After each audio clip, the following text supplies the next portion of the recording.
Hello, જય દ્વારકાધીશ. ઓમ નમઃ શિવાય. કેમ છો? મજામાં? હવે ઓફિસથી ઘેર જવાનો સમય થઈ ગયો છે. હવે નીકળવાની તૈયારી, થેલો બેલો વળગાડી દીધો છે, લાઇટો વાઇટો બંધ કરી નાખી છે અને હવે આ કેમેરા ચાલુ છે. કેમેરા બંધ કરવા જઈ રહ્યા છીએ. અજયભાઈ, બધી તૈયારી થઈ ગઈ? થેલા બેલા ભરી લીધા? ઓકે જ છે ને?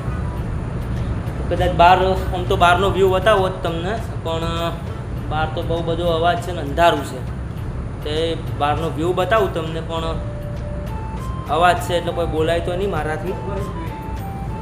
તો કેમેરામાં બતાવીએ તો ચાલો ને? ચાલો, કેમેરામાં બતાવી.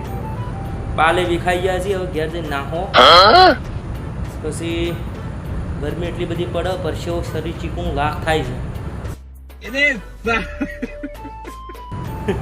તે ઘેર જઈને નાહવું પડશે. હાલ તો એસીમાં છીએ એટલે આમ તો લાગતું નહીં. એસી બંધ કરી દીધી અત્યારે, લાગતું નહીં. તો કેમેરામાં તો હું બતાવું, કદાચ તમને દેખાય તો.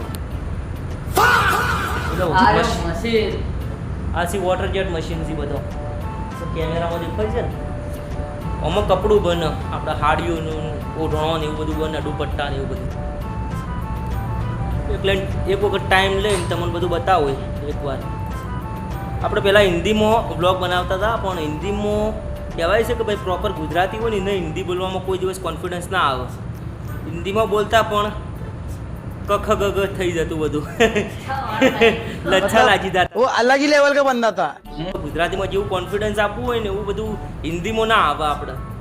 તે કીધું હવે ગુજરાતીમાં જ બ્લોગ બનાવવા દો, કારણ કે પ્રોપર ગુજરાતી હોય એટલે એનો પ્રોબ્લેમ તો થવાનો જ.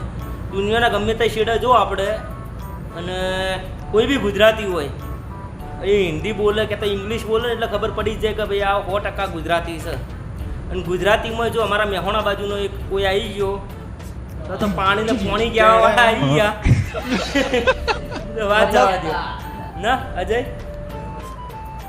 એ હવે નીકળીએ અને બતાવું બહારનો વ્યૂ તમને.